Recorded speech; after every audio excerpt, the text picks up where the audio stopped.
On vous rassure tout de suite.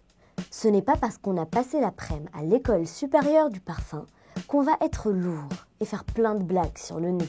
Moi, monsieur, si j'avais atteint le nez, il faudrait sur le champ que je me l'amputasse. Vraiment, non, c'est bon. Créée en 2011, l'école supérieure du parfum est le paradis des passionnés de beaux effluves comme lui. Smell nice. I smell nice. C'est Camille qui nous a accueillis.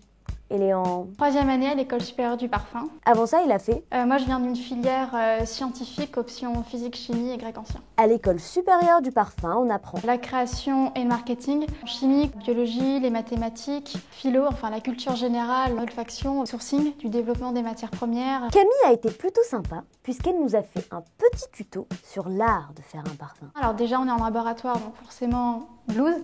Surtout en fait après, donc on a nos balances, des balances de précision. On va avoir des flacons et on va surtout avoir plein de matières premières. Donc ça va être à la fois des naturels, des synthétiques, tout est en dilution. Et en fait avec les pipettes, on va ajouter les quantités qu'on veut. Eh mais ça vous rappelle pas quelque chose?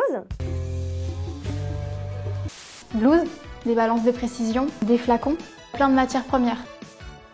Après ça, on a assisté au cours d'olfaction qu'on pourrait définir comme ça. On va sentir des odeurs en aveugle et on va devoir trouver des adjectifs, les caractériser, réaliser des fiches d'olfaction dessus. Donc là, c'est totalement nouveau. Le premier cours, c'est juste incroyable. Voici le top 4 de ce qu'on a retenu de ce cours. 1. Parfois, essayer de retrouver l'odeur de parfum ressemble un peu à une enquête en mode. C'est très dur, ne serait-ce que le premier cours d'olfaction, de mettre en mots une odeur. Certaines odeurs sont tellement variées, tellement riches que quelques mots, c'est trop restrictif, c'est très très dur. 2. On connaît enfin la playlist idéale pour concocter les meilleurs parfums. Le parfum, imagine le parfum. C'est comme des parfums qu'on respire. Parfum de vanille. Laisse le parfum se dissiper. 3. Une liste de composants pour faire un parfum. Ça ressemble au final un peu à une liste de courses au supermarché.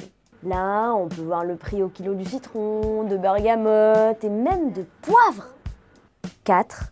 On sait enfin ce qui se passe dès qu'un parfum est terminé.